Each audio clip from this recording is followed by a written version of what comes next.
All right, we're back this week on Chasing Birdies for another in-person interview. And today's guest is a special guest, and can't be more grateful for you, Gentry, coming in here from the West Coast.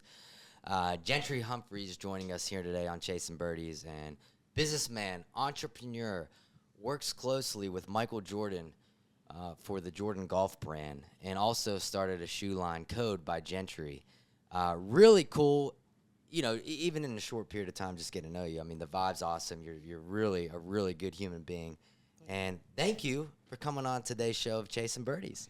Man, it has been a pleasure and an honor just to meet so many good people, just to see how you guys flow is tremendous. You know, a lot of times when you're out in this world, there's so many things that you can be doing, and to be blessed to play the game of golf and to be in a position to just have that build camaraderie with folks is phenomenal. So thank you guys for having me. Yeah.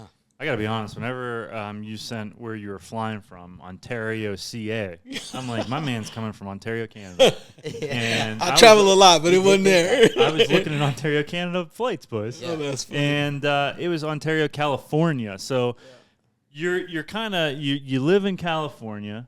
You also live in Las Vegas. Yeah. And then you sprinkle in a little Florida time. Yes, quite a bit. And because of my footwear company, I'm also in Vietnam quite a bit. So I got a crazy travel schedule. I've logged in probably 120-something days of travel throughout the year. So it's a lot. Man, and that wears you down. It gets old fast. But, hey, I've been doing it for so long. It does get old fast. Everybody thinks it's the lifestyle. Like, it's not. Yeah. Hotels and flights. Food and food. That's the main thing. I mean, the flights, though, you get delayed. Oh, It's canceled. Like, people don't realize that's a whole day that you've just lost in your travel. When you talk about flying somewhere to Vietnam, imagine you get stuck in Vietnam for another 2 days. Yeah. I think you want to see your wife. Yeah. Well, you know what's so funny, though, is I have this crazy biological clock. So even when I'm at home, I always get up at 4. For the longest, especially before I retired, I would always wake up between 4:19 and 4:21, no matter where I was in the world. I could be in Japan on their time, go to bed whenever, and wake up between 4:19 and 4:21. It was the weirdest thing. It was right, and then once I retired, it kind of went away a little bit, but I still get up early every day. Yeah. I think it's crazy. good to get up early. That's a weird. great trait for humans, though, in general. Like, you accomplish so much more in your day. I love it. Your day feels longer, but it should. Yeah. But you just get so much more done. Yeah. And I don't understand. I personally, I can't sleep in. Yeah. I just can't. Yep. I'm not saying I get up at 4:19 or 4:21, but by 5:30, I'm pretty much ready to go. roll. Yep. That's how I am. I'm a morning person. I love to just wake up, have a cup of coffee. Nobody's downstairs. Answer your emails. Yeah. Kids come down, see them for a little bit, and then head to the office. It's like it's just a routine, and you get yourself in that routine. I go to bed like 10:30, 11. So he goes 8:30. So You turn it in. At Huh? 8:30. Good for you. Yeah.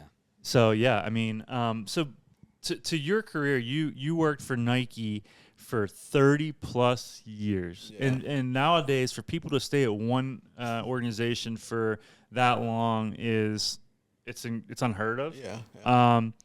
What got you into what you did for Nike at that time? Oh, yeah. Or how did it get you?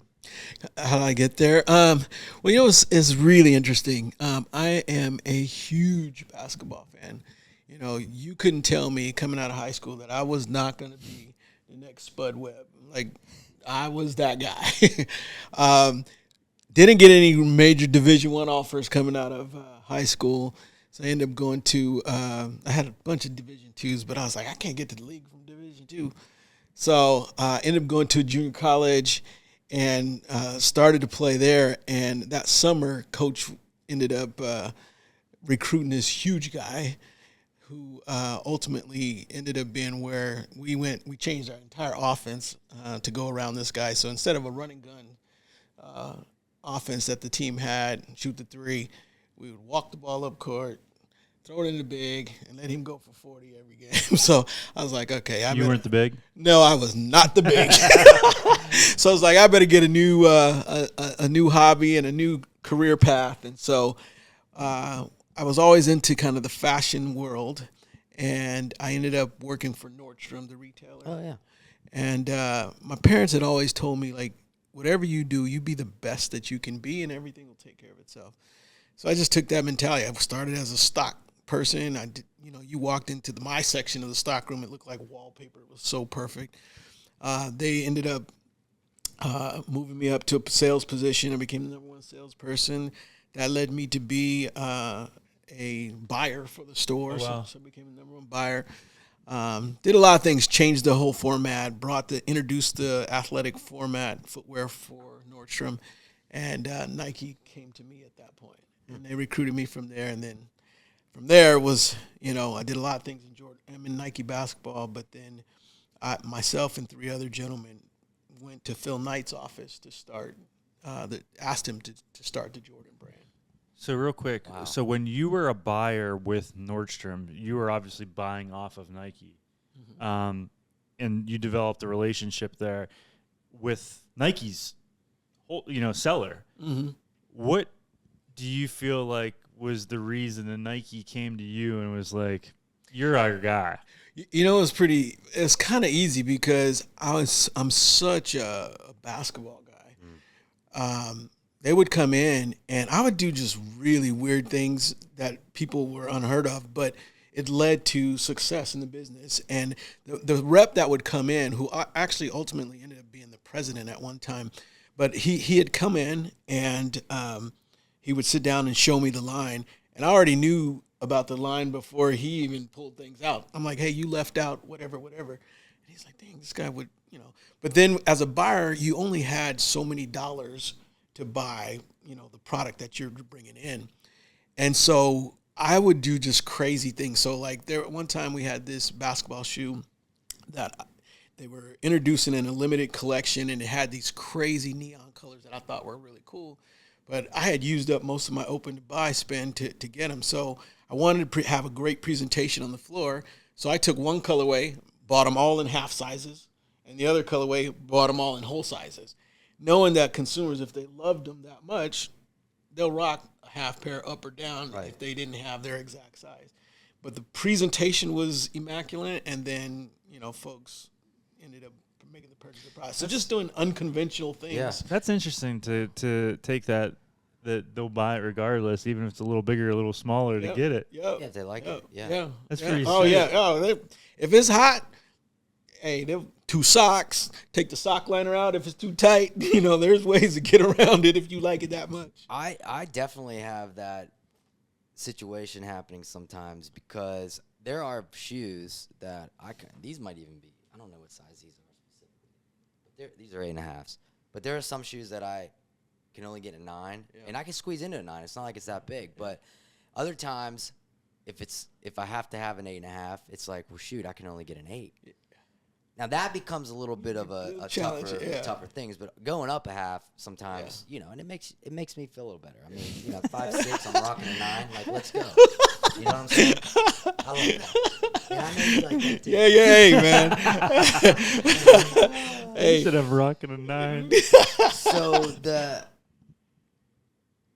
not to overjump the Nordstrom side of things, but you go to this meeting with Phil Knight, which, obviously he has become a magnet in the world of business, and specifically Nike for the sake of that. But I mean, what's that conversation like?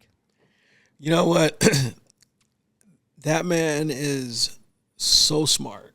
Oh. I mean, how he's built the empire that it is incredible, but he's just super sharp. The first thing that he said, we're getting ready to walk into the meeting. The first thing he asked, he goes, well, I guess it was a good ride, wasn't it? Because Michael had retired when we started to do the pitch, and so he had left the game, and so he's like, I guess it was a good ride. We rode this thing out, and I was like, and we had already built a plan, saying like, yo, there's so much equity in this logo, we can ride this thing a lot further than what people think. And so he said, I guess it was a good ride, and when he said that, I was like, man, he just doesn't believe in it. I'm like, no. I'm like, this thing's not over. And so he said, okay, well, let's hear what you got. So we sat down, we did the presentation, and we walked out of there, and he was like, let's do it. Let's make it happen, and let's make this Jordan brand a true brand. And we had a lot going for us. The brand itself was blowing up. Obviously, you got the perfect storm when you have an icon. When you think about how Nike started, you had two guys put $1,500 together and basically poured rubber into a waffle iron, adhered it to a simple textile upper, and it became a running shoe, and they sold shoes out of the back of their car. Well, that's how Nike became, what they were. Now you fast forward, and you have a billion-dollar empire in Nike who now has a man with a logo that represents the man and the symbol of excellence and all that Michael did, with that billion-dollar company backing it versus $1,500 backing it. And the opportunity for success is real. And so that's ultimately how we were able to parlay it into a huge business that it is today. You and I had this conversation over lunch, and it's so true because my 7-year-old son loves Jordan. And I told you this story. A friend of ours FaceTimed me, and Wayne Gretzky got on the FaceTime, and my son said, "Who's that?" And I'm sitting there thinking, he's the greatest hockey player of all time. What are you talking about? Who's that? Right. But my son has never watched Michael Jordan play basketball. Yeah. He knows the logo, and he associates that. And my son could tell you who Michael Jordan is because of that. Yeah. And my point in that is that, like, think of that. He's 7 years old. Yeah, right. Never 20-some years away from watching Michael Jordan play, but he loves Michael Jordan. Yeah. And my point to that is that Wayne Gretzky doesn't have a brand that he's selling out there. He is a brand. He's an incredible brand. Yeah. But my point is that my son knows who Michael Jordan is because of the brand. Yeah. And that's huge. Yeah, it is. It's it's been a cultural phenomenon, to be honest with you. Yeah. When that movie came out a couple years ago with Matt Damon and like because you were in the know on everything. Yeah, like, is that legitimate? Like, is there embellishment at all? Yeah, that in all honesty. Well, first of all, let me say this. I actually thought the movie was pretty entertaining. Yeah, it definitely was. Actually pretty entertaining. I think what people need to realize, though, is it was a movie, not a documentary. Right. Mm-hmm. Right. So a movie, you got to build in, plots and entertainment and all that. Mm-hmm. So being there, it might have been 50% accurate. Okay. Yeah. And so, so there's a lot of things that I saw that I was like, oh, it didn't happen that way. But I truly respected kind of it for what it was, because it was supposed to be an entertaining movie, and I think for the most part, it got it. The tough part is that a lot of people don't realize that it wasn't a true documentary, so they take all that for the gospel truth, and it's not just that. It really wasn't. Yeah. The campus is impressive. Peering took me out there. Steve, you've met Steve in that tournament. Yeah. He used to work for Nike back in the day, and he took me there. And I was standing in the lobby of one of the buildings. He had a nice pair of Kohan Nikes on, and I'm drinking a cup of coffee, and they're like blue suede, and knocked the coffee right out of my hand onto his shoes, ruined them. He's standing there looking at me. I'm like, sorry, buddy. Can't get those. Those are one-offs, I guess. Yeah, the campus is pretty special. So you're saying when Michael was retiring, so that was what, 95, 96 when? That was the first time, and then obviously 98 the second time. Okay, so you go in there and this is our plan, let's roll with it. Is that something that you guys take to Michael and say, hey, are you good with this? Or is it more of a business transaction that he's going to benefit from anyways? A little bit of both. So the funny thing is so his first contract, so he signed in 85. The very first contract was needed to be renewed in 88, 89. And at the time, the business has just started to flourish, did something that was completely different in the industry. I mean, who would have thought that something as simple as color could be irreverent and innovative at the time, because all basketball shoes were like white and gray, white and blue, white and black. They were just basic. And then Air Jordan 1 comes in, and it's just color that made a huge impact and a statement. Then we started building, first mid-cut, which was AJ3. And we just started doing things a little bit different. So we started to establish ourselves, but we had to renew Michael's contract. And part of the pitch in making sure that the brand kept him was, hey, one day this could go beyond just a shoe. It could be potentially another brand. Now, in all actuality, the conversation was like, okay, yeah, if we get there, then we get there. But this is a good part of the pitch that could help land this guy to make sure he stays. And then you fast forward to 98, and that comes to life. Like, part of the pitch, you've built up a ton of equity in the logo. You've built a huge business. Quite honestly, got scared to death the first time that he retired because kind of got caught with our pants down. He didn't really let us know. And we're like, oh, shoot, we had a nice business here, and now he's gone. Like, what are we going to do? But that was a great lesson to learn so that when the time did come for him to retire, we can start to plan for it and build a business around it. So when that time came, it was easy to pitch the business, and we did go to Michael prior to say, hey, look, what we told you back in 88, it's time to make that happen. And he, of course, he was excited about it because it meant broadening the scope of the business, going from one shoe to multiple shoes, going to, an apparel line that was a little bit more substantial. Yeah. Athletes, bringing new athletes into the fold who can carry the torch on. So you talk about new athletes, and one of my favorite all-time athletes was Allen Iverson.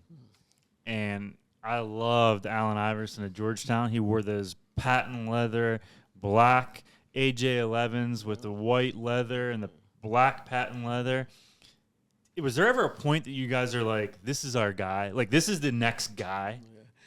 Hey, so I'll never forget, we had done a shoe.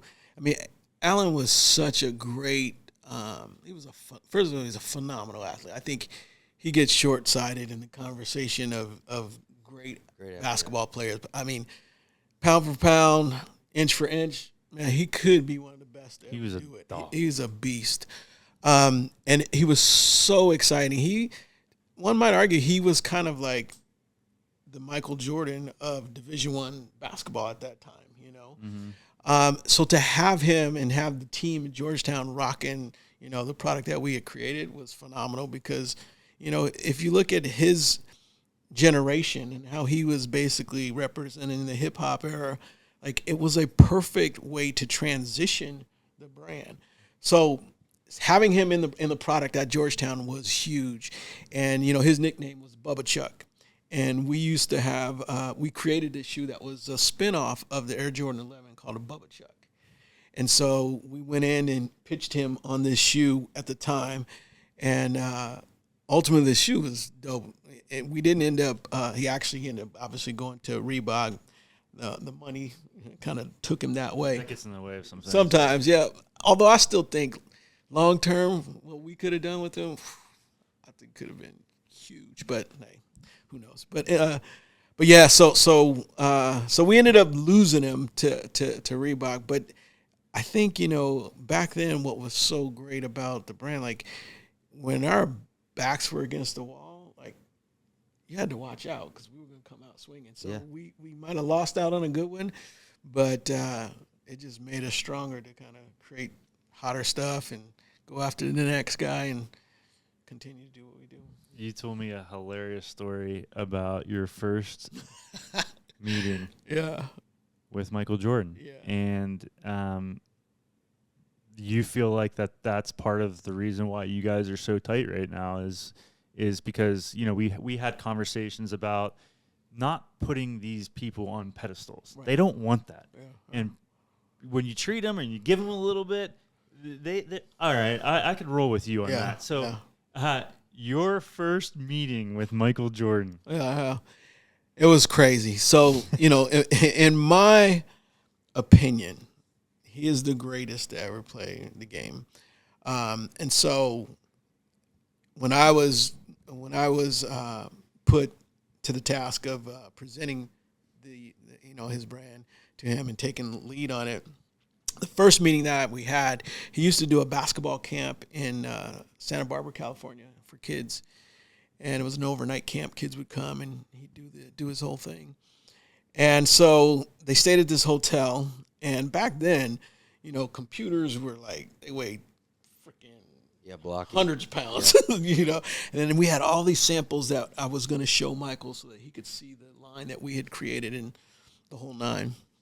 And so he says, hey, meet me at the hotel, and here's where I'll be. So I'm all excited. I'm like, okay, hang out with the man, make this happen. I'm like, I'm going to get there early. Presentation's going to be dialed. I'm going to be straight. So I get there about 30 minutes early. I call him and say, hey, I'm here. Where do I need to go? So he gives me this direction, or tells me to go to this particular spot. So it's hot, and this hotel is huge. So I'm traipsing across the entire hotel and trying to go to the spot where he was. Got this heavy computer, got all these samples. I'm sweating because it's hot in the summer. And I get to this spot, and he's not there. So I'm like, am I in the right space? I'm looking around like, what the hell? I was like, hey, Michael, like, I'm here, but nobody's here. Like, he goes, oh, my bad, dog, my bad. He goes, we had to bounce. We had to go do this, blah, blah, blah. I'm like, he goes, meet us over this spot. So I'm like, okay. That spot is on the other side of the hotel. Here we go. So now I'm starting to get kind of hot because I'm traipsing this stuff all across. It's sweaty. I'm now late, and I kind of pride myself on being on time. And so I was like, dang. So I get there. Nobody there. No. I'm like, Michael, I'm like, hey, dude, I'm here. Like, what's up? I mean, you did say this spot, right? He goes, yeah. He goes, you know what, though? Again, we had to move. I was like, are you serious? So gives me another spot. So I'm going all the way back over to where we were the first time. Zigzagging. Yeah. Now I'm hot. Yeah, I'm like, this is some bullshit. I'm like, okay. I'm sweaty. Like, what the hell? So get to the spot, knock on the door. One of his boys answers the door, and I could see him in the background. He was playing cards with some of his buddies, and he opens the door, doesn't say hi, doesn't say, he says, it's about time, you short shit. And I said, if your ass could give some damn directions, I might have been on time. And he fell out laughing. He thought it was hilarious. And I was still kind of hot. Yeah, you're still. I'm like, You're like, no, but seriously. yeah, like, yeah. No. And he thought it was the funniest thing ever. Well, what I didn't know is that was his way of testing me. Like, he wanted to know if I was going to be a guy that was going to be a yes man. If I was going to be that guy that was going to say, oh, Michael, I'm sorry. I would have been here on time if da-da-da-da. Because he gets that all the time. And I didn't know this. But because I was ticked off, I popped off right back at him. And he thought that was the best thing ever. He's like, this is a guy that I can roll with. And so from that minute on, we ended up building a relationship that, that it is what it is today. And it's just, I have never really been afraid to tell him how I feel about certain things. And the crazy thing is a lot of the stuff that we talk about, we almost finish each other's sentences, especially when it comes to product creation and stuff. So we've built a relationship of over 30 years, and we've had so much to talk about in the creative space and how we do things that we think a lot alike about a lot of stuff. Well, and for you being the type of guy that you are, driven, entrepreneurial, now you get thrown in this nucleus, this world, a little bit of his world. Yeah. And from the basketball, you see this thing change. There's been a couple guys in Ali moved the needle, Tiger moved the needle, Jordan moves the needle. Mm-hmm. And you pivot off that basketball, and now next thing you know, this whole world of golf comes into play. Mm-hmm. I mean, not only does he have a golf course, but the Jordan brand now is in some respects synonymous with golf.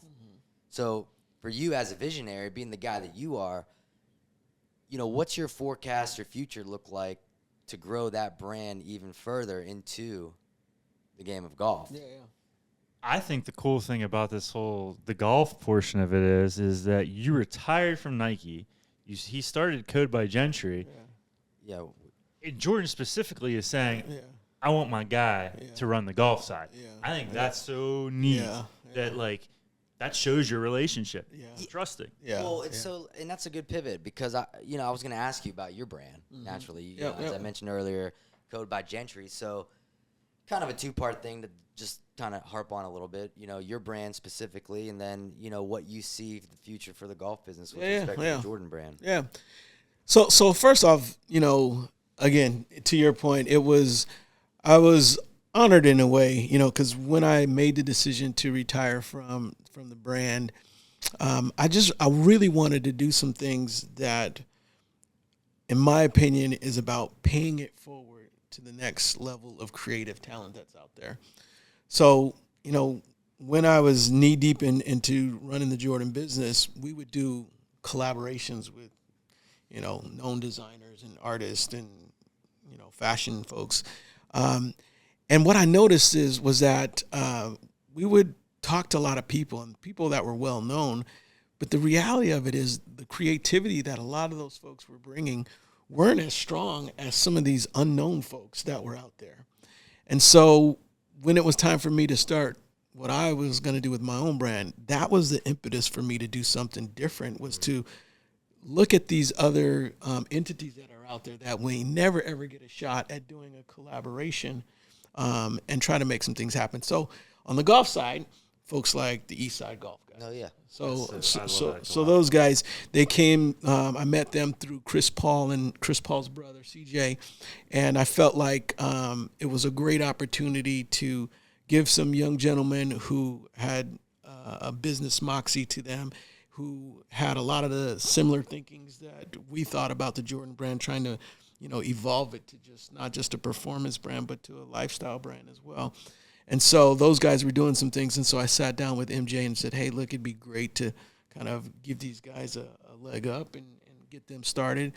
And then we knew we were going to start the Jordan golf version, but we wanted to give them an opportunity up first. So those types of things started to happen with the Jordan brand. But then when I did my brand, I did it in a whole different way, and I'll tell you about that later. But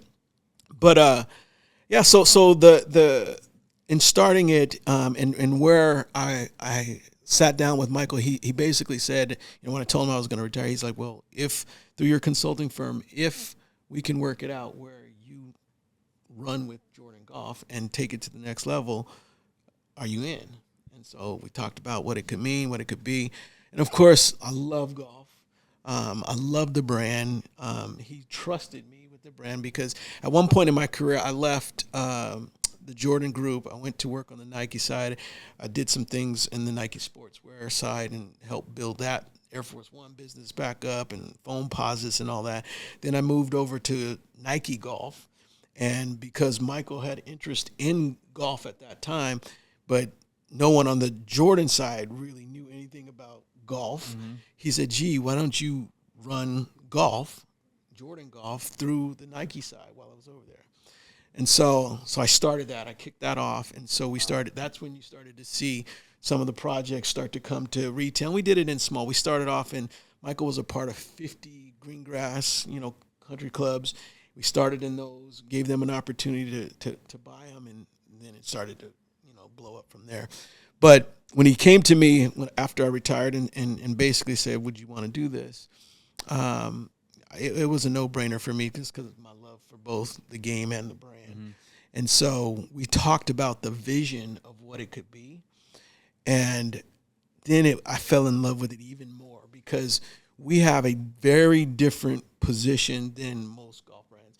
I was at the PGA show last year, and man, if I saw another flower shirt, I might have thrown up. Man, there was so many flower shirts out there and so many different companies out there that were doing apparel. But no one really had like a true standout position that would separate them from everyone else. So we talked about what the apparel is going to be. we've already done some things with the footwear. Introduced a retro, spike version of that, which is obviously no-brainers. Introduced a shoe called the ADG, which stands for All Day Golf, which is more of a classic type silhouette that allows folks who aren't really into going retro route to do something a little bit classic.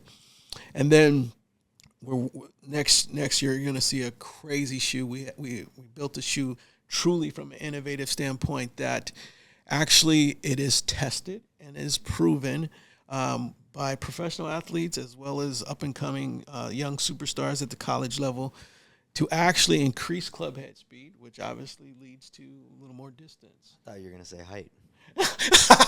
Hey, we both could use that.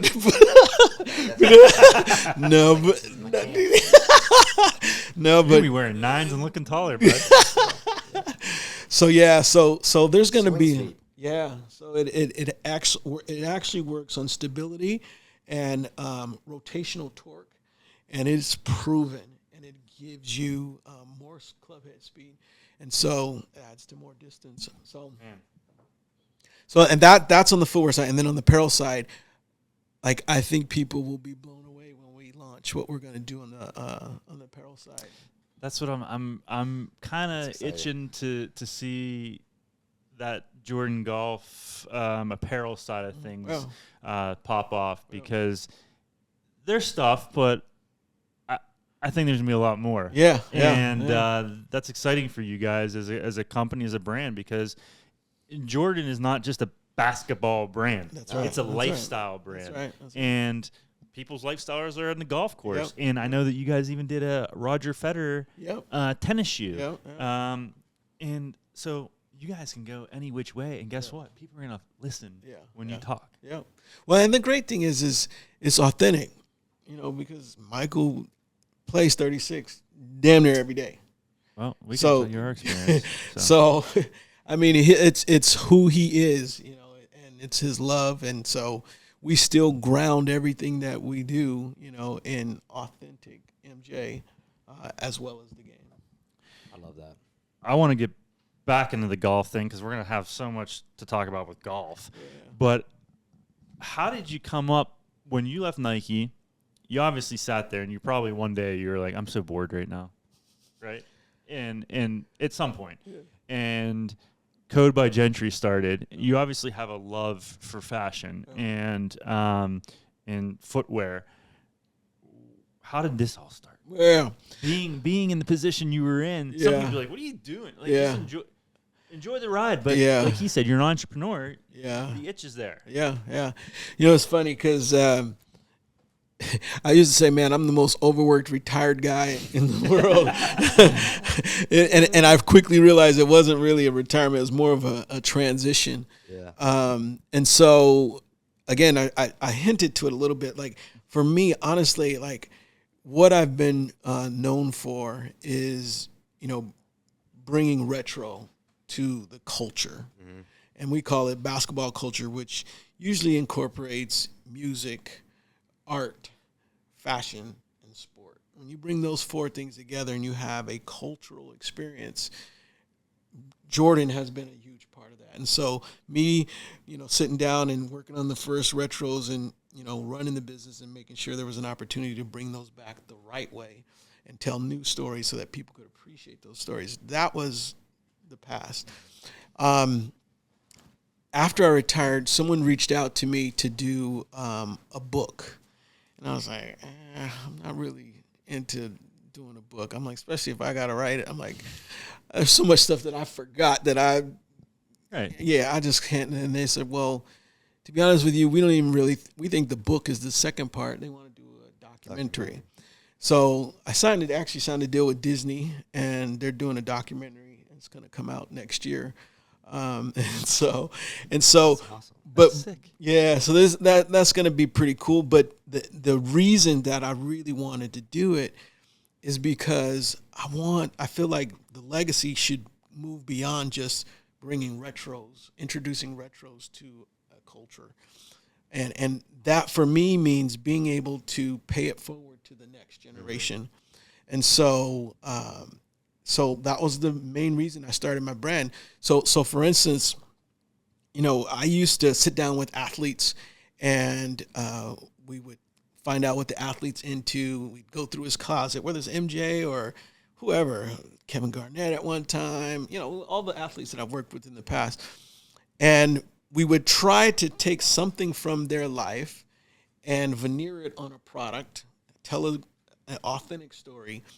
And if you veneer it correctly, you create something that's unique and different, and it becomes a spark for people to ask questions as to why you did what you did.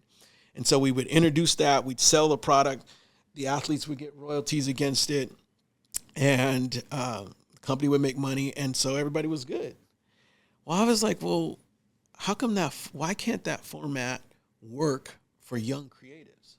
So if I create my own brand and I find these young creatives that are out there who will never probably have a chance to start their own brands or might find it difficult to start their own brands, I sit down, do a collaboration with them. My company builds the product for them. We sell the product for them, and we give them the royalties the same way that a signature athlete would get royalties in the sport world.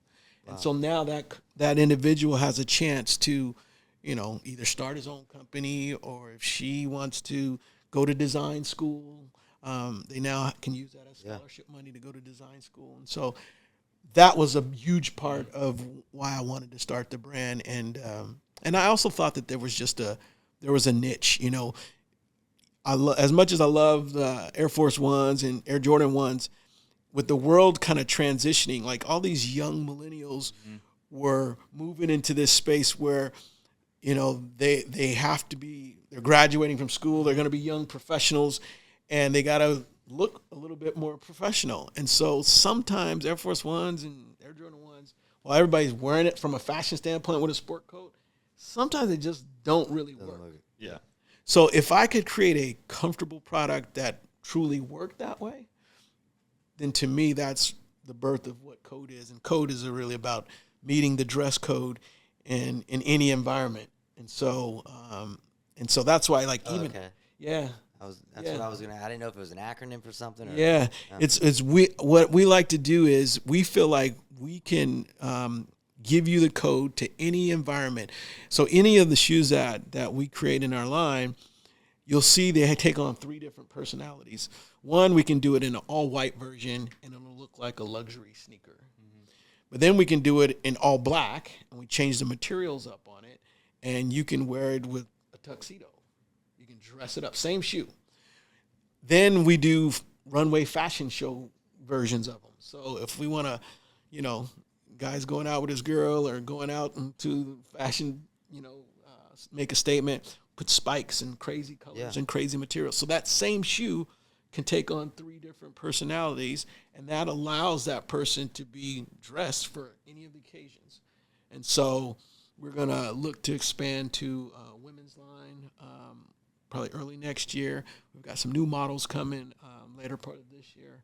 And so, I saw them for the first time in person. I've obviously checked the site out, but what you were saying, that's what I was thinking, is that like you can wear it with a sport coat, or you can wear it with a nice T-shirt, or you can wear it with a suit if you want to be a little fashion forward. So that's really cool. I gotta get you guys some, because comfort-wise, you'll be blown away. Like, I think that's been one of the biggest things. Like, people. Well, I intentionally started with knowing the business. I started in a place where I know people. They kind of like take for granted. So the sock liner, what you stand on, what you slide into the shoe, and you literally stand on top of. Most people, what happens is you design a shoe and you have these target margins that you want to make on this particular product. You create it, you get the shoe back, and 9 times out of 10, it's overpriced. So the first thing that most companies do is take the sock liner out and put a cheap one in, just because they know you got to stand on something, but they don't pay really attention because they want to make money. And people, they gravitate towards what they see on the outside, not necessarily on the inside. Well, I flipped it. I'm like, I'm going to start with the sock liner. I'm not going to sacrifice the sock liner, because I want people, when they stand on something, I want them to, as soon as they put them on, to be like, wow, I can go all day in these. And then I did simple things like all of them are done with this red leather top cloth because I want people to feel like they're walking on the red carpet whenever they're wearing a pair of my shoes. So little storytelling, little comfort stories that you know that are Like part you don't of realize how much detail and that's- background goes into that. Like Right. you would never think that. No. Right. So it's interesting you say that. Maybe I'm wrong here, and you can tell me I'm wrong. My wife tells me that all. I feel like the AJ1 golf shoe sock liner Yep. is more comfortable than the AJ1 street shoe. Really, you know, it's so funny. Do you think that that's because of the bottom on the golf shoe having a little more traction? I think a little bit Okay. bit there. We had to construct that shoe a little bit different than the inline street shoe, Okay. mainly because we had to make it waterproof or water Stability, resistant. too. Yeah, had to have it a little bit more stable. It typically runs about a half size larger because of some of the things that we had to do construction wise. So I think, you know, especially if people have a little bit wider foot, they find that it's a little bit more comfortable. Again, if the people don't necessarily have a wide foot, they usually take it down a half size. That's what we were talking about earlier, and then they're good. I've heard it, I've heard it both ways. Some people say, these aren't as comfortable as the inline ones. So it goes both ways. Yeah, that's crazy. I mean, I don't know.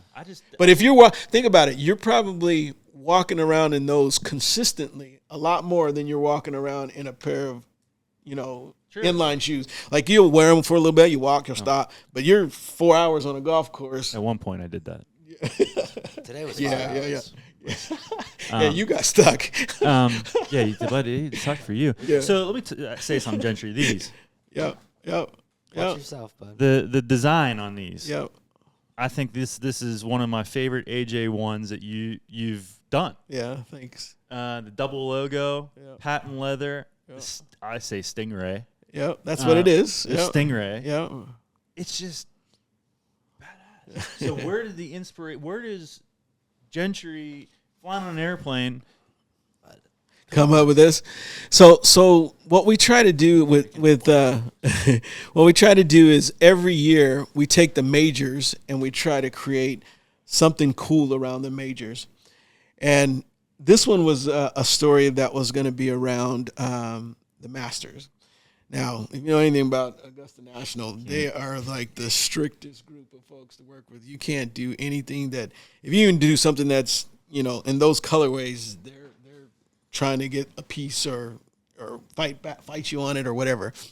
So for me, it was about how do we tell stories? And so we like to do things with the folks on the Nike side to help stories come to life in somewhat of a collaborative way. So the story that Nike was working on on their side for the particular Masters was this story called Metamorphosis. And so they had created their version of what Metamorphosis was.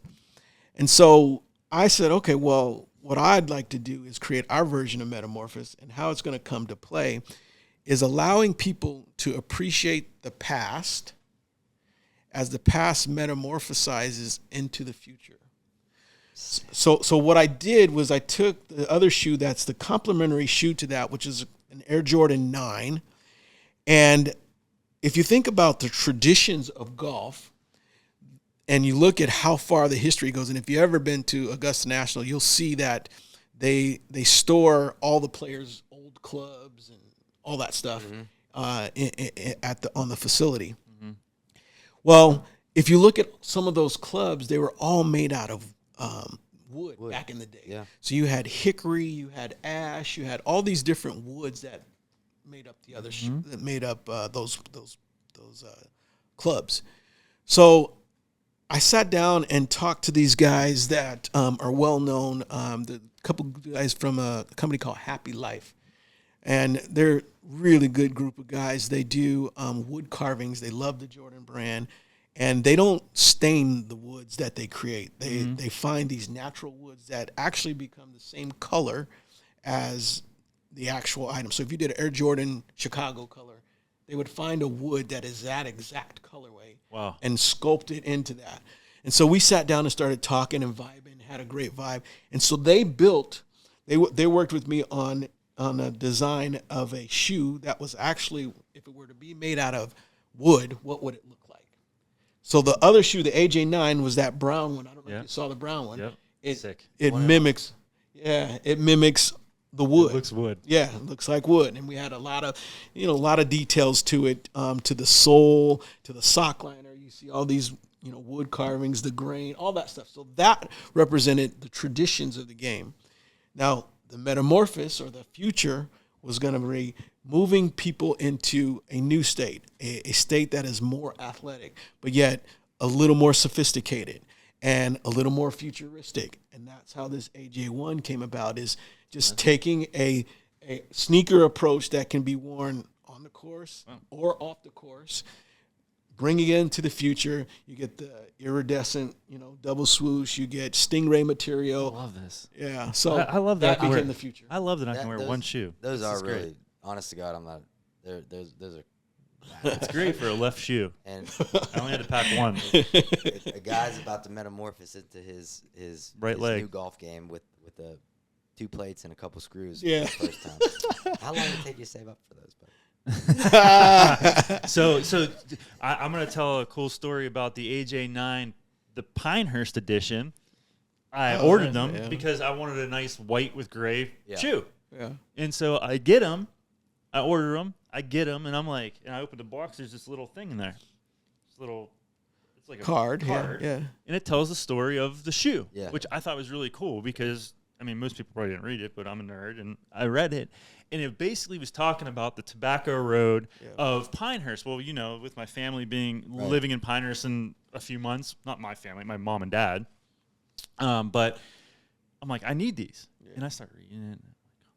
I'm like looking at the shoe. I'm like, that looks like a damn cigar band on the tongue. Yeah. I'm like, oh my God, the shoelaces, they have like matches on the end of it. Right. And I'm like, I texted him. I said, Bud, I said, I just got the nine. Get these. I said, these are my favorite shoes. I ordered 2 pairs, boys, because whenever they go away, like that you gotta is have the perfect fresh shoe for me because I genuinely love a cigar. And for me, it's incredible. It's perfect for me, right? And like that's so cool to me that there's that story about Pinehurst cigar. And there's so many like little gems that people may not have even, you might have even caught. So again, with that story, I basically was sitting down with MJ and I said, hey, you've played there. I was like, what's the first thing you think of about playing there? He goes, tabletop greens. He's like, some of the hardest greens in the world to hit. And so then we started talking about, okay, when you drive from North Carolina to Pinehurst, what route do you take? And so he told me the route that he takes. And then I said, well, what's the best score you ever shot there? And he said 74. So when you talk about the road to get there, that was the reason to do a white-gray version, because the gray was meant to represent asphalt. So you see the texturing around the gray part of it that represents asphalt. I was wondering why that gray was it's like texture. It's rough, so it represents the asphalt. Then if you look on the back, you get those Route 76 signs. It says Route 74 to represent MJ's 74, his best score there. So let me ask you before you point, because I know you're pointing out the little emblem on the back. Is that meant to be a lit cigar end with the red being red and brown on the front, on the tongue top? Back? So in the back, you got a little emblem here that's red. It's the Jordan. Oh yeah, no. So that actually is a part of the original shoe. So the original shoe, the Air Jordan 9, originally was represented kind of the most global version of all of the Air Jordan collections. So on the original one, you see this globe. Well, on that one, we meant to make it look like the dimples on a golf ball. Oh, to me, it looks like a bird cigar. Yeah. Like you're like smoking a cigar. So but it kind of does look like that. But yeah, it was. Those are the ones you have in the car, right? I had yesterday. He's like, I gotta see these things now. I had them yesterday. Yeah. That's badass. Yeah, and so the detail in the lace, yeah, is so like cool, because it literally there's small details on the lace ends that you're like, why would I put the white laces on? I threw the white laces away because I don't need that. Yeah. No, I mean that's genius. Brilliant. Yeah. So those, but see, but again, when I part of my creation process is to tell original stories, and I tell this story to young creatives. If you think about when you go to a museum and you see a painting by Picasso. Picasso.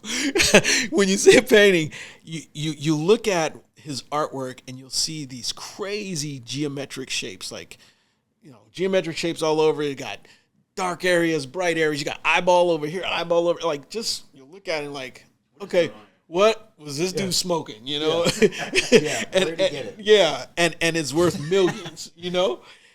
But then when you read the composition that's next to the painting that talks about what Picasso was going through in his life at that time, you start to understand that there were a lot of dark times in his life, and the eyeball sitting in that dark area is him being able to have a vision of the light. And now you start to see how that all comes in, and you're like, damn, okay, that thing looked crazy when I saw it, but now I read the story behind it, and now it makes sense. Yeah. And so that's what I always try to do with my team, and as we create products, I want to build authentic stories so that if you don't like it, at least if you understand the story behind it, you might learn to appreciate why it is what it is. And most of the time when people understand the real story behind it, they're like, I love this even more, or I didn't like it and now I do, Yeah.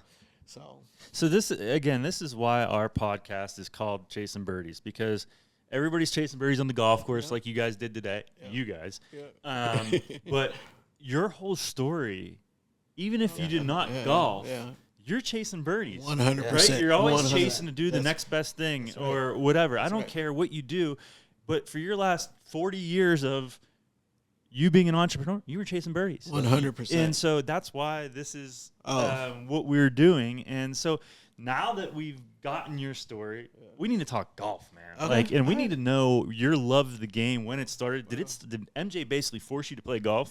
No. Or did you love the game before? No, it's funny. Like, I think my dad actually tried to get me to play it when I was probably about 8 or 9 years old, and I was too into basketball and too into football, and so I was like, nah, I can't do this.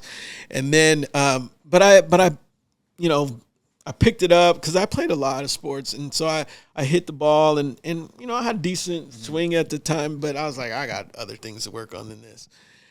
And then really it wasn't until after college that I really started to play the game a little bit more and to really respect and appreciate it. And, just like you guys, you can go to a range and, shank the ball and hit a bunch of bad shots, but when you hit that sweet spot, there's not a better feeling than hitting it right.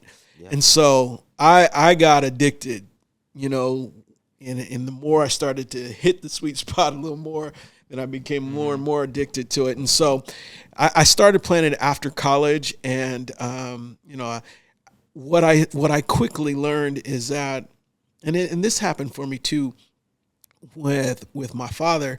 As he started to get older, we would play every Saturday morning, and where are you going to spend 4 hours of quality time with, in that case, someone that you truly love, but in other cases, great friends, in some cases, folks that I've met for the first time, i.e. this trip has been phenomenal.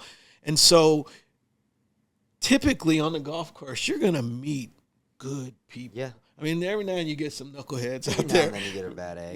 Yeah. But for the most part, you meet great people, and you learn a lot about people. Like, the knuckleheads that you learn real quick. Yeah, if they're cheating out there on the golf course, they're probably cheating in life. Yeah. All those types of things, you learn. You learn real fast. Like, okay, so I just fell in love with the game and everything that it's about, and honestly, like, you're battling with yourself. Like, you want to beat your opponents, but at the end of the day, it's the course. Yeah, it's the course. Yeah, it's you in the course, or you against your own head. Oh my God, man. Trying to get out of your own head. And I think golf, where it is professionally, obviously there's some hair on, needs to be trimmed down a little bit, but from a leisure perspective, I mean, what a lot of these guys that have used their platform, for example, Steph Curry, these guys that are professionals in other realms, but they've really grown the game of golf. Yeah. I mean, Yeah. they put it out there. Yeah. And what does that do? It attracts the youth. Yeah. And if the youth isn't interested, Yep. then we have no future. That's right. That's right. So, yeah. So in that perspective, I love where the game is. There's nothing like it, man. Yeah. Well, So go play golf. It's true because I mean, to be honest with Let's go play you, golf. we met you for the first time, and we threw you into a group of 38 guys. Yeah. You had no clue, and you're probably Yeah. thinking, "What the hell? Like, who are all these yo-yos?" And everyone's having a great time. Yeah, Everybody's yeah. getting along. It's not like we're saying, "Hey, you're gonna go shopping with this person over there." You're gonna be like, "No, I'm not." But Right. golf, and you're like, "Let's do it." Yeah. And I mean, back to what he was saying, these other athletes 15, 20 years ago, athletes didn't know, golf. Yeah. I'm not playing golf. Yeah.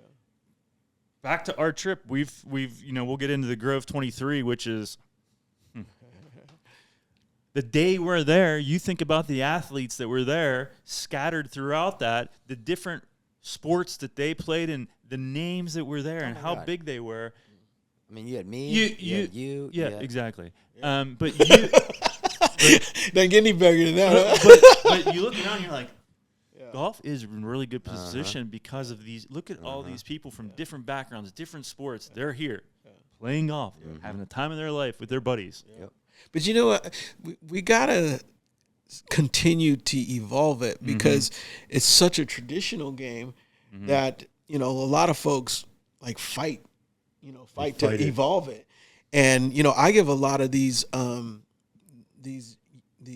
country clubs some credit because they're realizing that, some of their old members are starting to move on. Take the old bucket. Yeah. And in order to stay relevant with a new consumer that has disposable income, you gotta move with the times.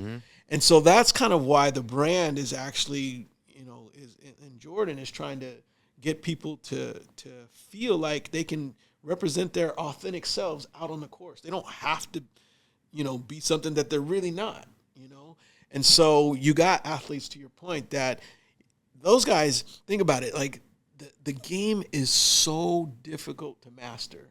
When you're a professional athlete, you're always in constant pursuit of perfection. And to master it is difficult in whatever sport. So it's kind of natural for those guys to get off of their field of play or court of play and then evolve into the game of golf because now it's something else for them to try to master. And, we all know you can be banging the drive, one day and snap hooking that mother the next day, or putting, whatever. Anything. And so the constant pursuit of perfection, I think those athletes, really respect and appreciate it for what it is. It is. I mean, it's so much fun to play the game of golf with your friends and be competitive and travel the world to play golf. I mean, you're in Farmington, Pennsylvania. You never thought you were going to be here. I can tell you that. But you never thought you were going to be here. True that. But again, the game of golf, we probably wouldn't be sitting here with you. So for us, it's all because of golf. That's right. So, and it is super global. I mean, here's how crazy one might think I am, but when I was working at Nike, we had this thing that we called sabbaticals. And so we could take up to like 9 weeks off if you ran your vacation in with it. And so I ended one of my trips on a trip in Asia at one of the factories. And I started sabbatical at the end of that trip. And there's a course in Taiwan called Mission Hills. And they have 10 18-hole golf courses on one facility. 10. So my goal was to play all 10 of those in 3 days. So you. that's insane. 180 holes. I was trying to. You are Michael Jordan's buddy. Yeah. So. No, I knew how many holes it was. No, but I'm saying like that he wants to do that. how many It can you was get in a crazy. day? Yeah. It was crazy. And when I got there, they had shut down a few of the courses. So I couldn't play all of them. But in 3 days, I ended up getting in 108 holes. And so I was in heaven. Just switch. Well, you It was 54 one day. It was if you were 45. dyslexic, you could switch the 8 and the 0 around. You'd be at 180. Yeah. 108, 180. That's insane. Yeah. That's crazy. I see those videos all the time of the Asia in Asia, the golf, and obviously the game's grown over there. But I mean, Have you ever played over there? Never. Like if you go play in Japan, it is the craziest thing. It is an all-day event. Like you go there, you'll play the front 9, and then after the front 9, you're probably spending at least 2 hours eating, talking, whatever, and then they just go back out. And I was like, I know that kill culture. me. That's one area I would love to explore. I mean, I'm basically at China Wall in downtown Morgantown getting some takeout. That's That's as close as you get. Yeah. So I want to experience that. Oh, it's crazy. It's crazy. That. It's crazy. And no, I mean, with the case of you for all the travel we discussed earlier, how much travel you've done. I mean, certainly your ears are gonna be open to saying, hey, where can I peg it up today? Yep. Where can I get around? Yep. Oh, and I actually have a set of clubs in Vietnam. No way. I have a set of clubs in Vietnam. So if I can, finish working on my product line and go hit them, afterwards, I do. So you obviously are Grove 23. Well, you play there. Yeah, I play there. Honestly, the guys that are responsible, I have a really good friend who the GM of there is a guy named Ken Wine. He's phenomenal, and obviously MJ and him are really tight as well. So those guys, I'm just blessed to be, with those guys and indulging in the game at the level that I do. So, but those are the guys that make that place tick. Well, it ticks. I mean, Yeah, it does. But that's the thing that people don't realize. People probably think MJ just shows up, plays golf. Yeah, He yeah, is yeah, in yeah, on that. yeah. Oh, he's in Yeah. on it. But I want to know, when we went, is the drone thing real or is that fake? No, the drone thing's real. It doesn't happen often, and it happened more early on than it does now. But it has happened there. That has happened. Yeah, Okay. yeah. But if we ever go there and together and we get a chance, but like I'd love to like walk you around that place because again, the same way that I tell these stories about the shoes, like that place is built the same exact way. Like everything has a purpose and a meaning. Like every painting, every piece of architect that's sketched out on the wall, like every single thing has a reason for being there. And when you see it and you know the story behind it, you really respect it and appreciate it. Modern architecture really interests me, and that clubhouse It's crazy. is ridiculous. Yeah. Did you notice how the elephant print on certain the elephant print is printed on a glass overhang, and in the mornings you won't see it reflect off the wall, but at night you see it reflect off the wall. In the mornings there's another side where the sun hits, and you'll see it reflect off of part of the on the concrete. All of that stuff was very purposeful, and it's just cool graphics that were I didn't realize that. Yeah. I think I noticed on the outside of the waterfall. Is that Yes, one of there's the one over there. pieces? Yeah, 'Cause there was that light, and I was like, yeah. Like Nick. We were Super waiting for our cool. Uber. Well, why didn't you show us around, bud? Super cool. Yeah, like even the detailing there. I noticed playing. We put the tee markers, 6 rings, Yeah. 6 sets of tees. Yeah. Every color of tees is his Laney, Yeah. the Chicago Bulls color, Yeah. the Charlotte Yeah. Hornets color, Yeah. his UNC colors. Every Detail. there is this every detail. There is a detail in everything. And they're used. So those 6 rings, like you'll have a distance to the to the pin, and you have a distance to the front of the green on those 6 rings too. I don't know if you noticed that, but yeah, it'll have sets of numbers. Our guy. And then the other cool thing is, they can you get a new scorecard every single day. The scorecard changes every day. That's what Nick was telling us. That's so cool. Because they can move the tee boxes around. It's never the same. Based on the wind. And then it's built, too, where you can, if you literally wanted to play 12 holes, you can still kind of end up, like, right near the clubhouse. Or you want to play 6 holes. Yeah. It's just super strategically and detailed. I laid out. love 15, 16, 17, 18 there. Yeah. You Make talk it or break about it. a gambler's 4 holes, 15, 150 the middle of the green. Where we played from, I don't know where we played from. 150 the middle of the green, 16 drivable par 4, 17, reachable par 5. Yeah. 18, a dog. of Yeah, a hole. Like, yeah. And it's Dog like leg uphill, all of yeah. a sudden you're playing, and then these 4 holes, you're like, this is where it can change very quickly. Yep. And I think that was done for a reason. Yep. probably. Yep. Oh. Well, I'll tell you this much, and I know we'll wrap up here shortly because we are appreciative of your time, but you had yourself a good little partner today, our good buddy J.R. Hess. Yep. You're in the Chasing Birdies 2-man event, and you're in the hunt right now. Hey, I'll take that, man. I'll take that. back. Yeah. I'll take that. And this format, anything can happen. So In amateur golf, 4 shots is like a half a shot. yeah. And John Barry, like, I again, mean, JB. John Barry, I don't know if he has the fight in him. For the last He's like a peacock right now walking Yeah, around. with he's- his feathers all over. Tomorrow's the day. Hey, we're gonna give it a shot, man. We ham and egged it really, really well today. So hey, hopefully we can do that tomorrow and be in the hunt.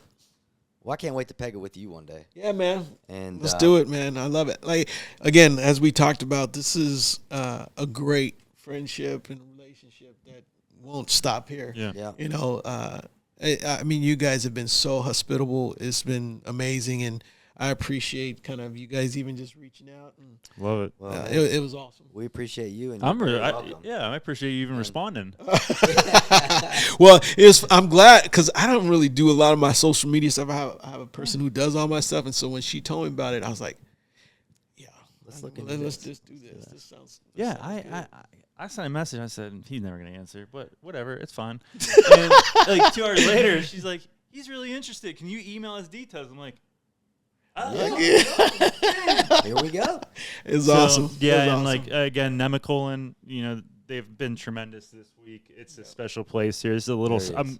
I'm glad we've seen a slice of your heaven down in Florida. Yeah. And this is a slice of our heaven up here that's very Yeah. special to both of us. For real. So For real. Hey, this place is special because when we were driving up, I ain't gonna lie, I was like, I don't know, I'm not sure about this. Like he's hyping this thing up pretty good. But you get here, phenomenal. Yeah, there's not phenomenal. much. And honestly, there's not much you can't do. Where we're going to the peak, there's 3 pools, there's axe throwing, there's there's- bowling, there's arcade. Don't worry, my son will just throw it on his tab. On your tab. His on tab, my which is your yeah, tab. it's my tab. Parker's out there On buying. that tab. I told him last night. I said, Parker's out there. Everybody's bowling on Parker's tab. Yeah. My man walked out of the bowling alley to the pool with bowling shoes on. I'm like, bud. Take them off. So Our last segment of the show, presented by Bettinardi Golf. Check them out online at bettinardi.com. Phenomenal petters. Those are good people, man. Good Another people. set of good group of guys. This is the tap-in segment. My man's going to ask you 4 questions. Okay. Man, your quick response. Okay. It doesn't have to be quick. quick, but yeah, it's but it's supposed not necessarily Okay. quick. I mean, Okay. to be a question. All right, Gentry, what advice would you give yourself as a kid? I would say make sure that you continue to strive to be the best that you can be in anything that you choose to do. Know that there's nothing that you can't do if you put your mind to it. Treat people with the utmost respect, and you'll gain respect. And probably just know that being able to pay it forward to some individual is what makes life sustainable. Yeah, for sure. And I'm a firm believer of don't burn bridges. That's right. 100%. So, Yeah. your favorite golf experience? This is a hard one just because, like, I have had, being in the position I've been so blessed. Like, the people that I've met can imagine. and been around. I mean,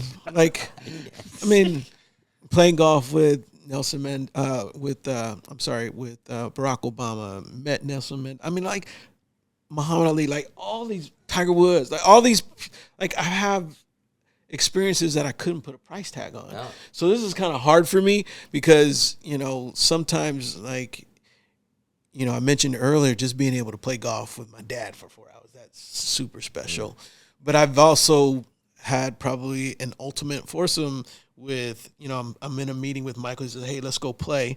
We go play, and it was hilarious. So we go drive to this course, and on the way to the course, Kobe Bryant pulled up next to us, and we're like, what's up, Kobe? Like, we're just talking to Kobe, and we're like, what you guys doing? And it was just so flukish, yeah.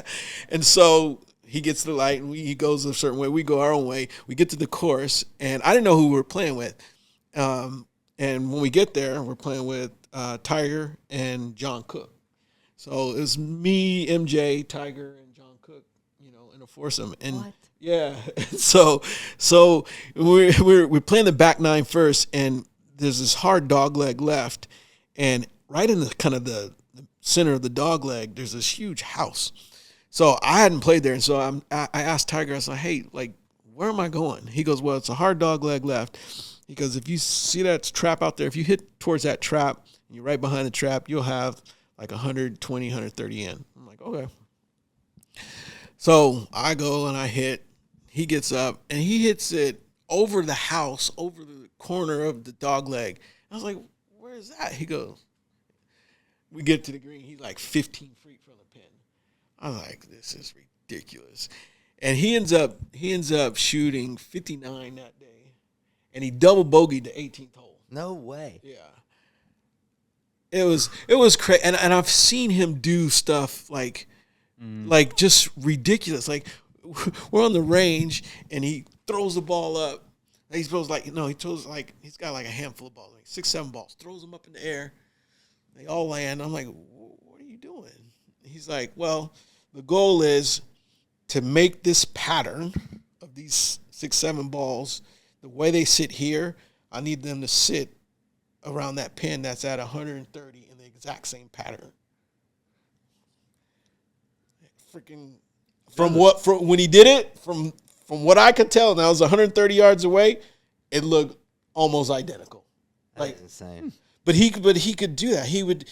We were in the same spot at one time, and he said, "What'd you get for distance?" I said, 124, 125. He goes, I'm like, what? He goes, well, which is it? 124, 125. And he was dead serious. I was like, dude, your game is at a whole nother level than mine. Like, I'm just happy to be close, bro. But so crazy experiences. Yeah, so he does. Yeah, I mean, Yeah. multiple. Yeah. Favorite Jordan shoe you have. Help design. Favorite Jordan shoe you have designed. Oh man.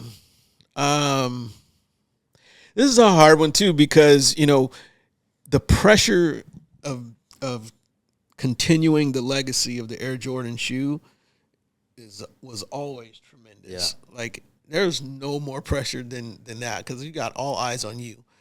So the real deal is, like, they all become kind of like your children, and you would never say which is your favorite child. So they're all kind of there. But if I had to pick one, I would say the Air Jordan 11 and the white black Concord, but for different reasons. Like, to me, when I first saw that shoe, like, you could not tell me it wasn't the greatest sneaker of all time when I first saw it. And no one, it came in and no one had seen it. I was like, this thing is incredible. It was incredible. And because it just moved in a different direction than anything else. And it was so just sophisticated. It like worked with I was like, this shoe was just phenomenal. But back then we would go out and we'd have all these focus groups, and we would go all over the world and share it with kids and get their opinions. And 90% of the kids could not stand patent leather, because they had only seen patent leather on tuxedo shoes and things like that. And so usually we take those focus groups really serious, and we go out and make changes.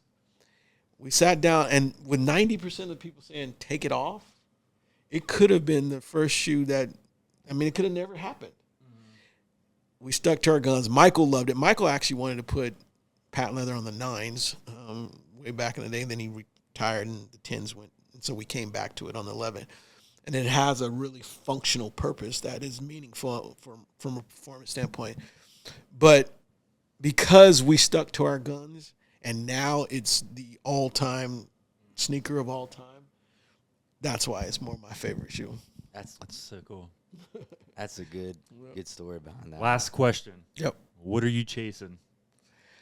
Oh man, these days I'm continue to chase dreams, continue to chase perfection, continue to chase my code business, trying to take that to another level. Yeah, just constant pursuit of perfection. You know, Love what it. I do. I love it, man. my man. Thank you, fellas. Gentry, my man. Man, it's Gentry. been awesome. So much. Thank You Awesome. guys out there Awesome. listening, check out Gentry. Code by Gentry. Google it. Check out his shoe collection, and also check him out on Instagram. What is it, Gentry23? Yeah, TWO3. it's a Yep. Number. You ever heard that number? My man. It was Thank you awesome. guys, man. Thank you. Appreciate you Gentry. guys.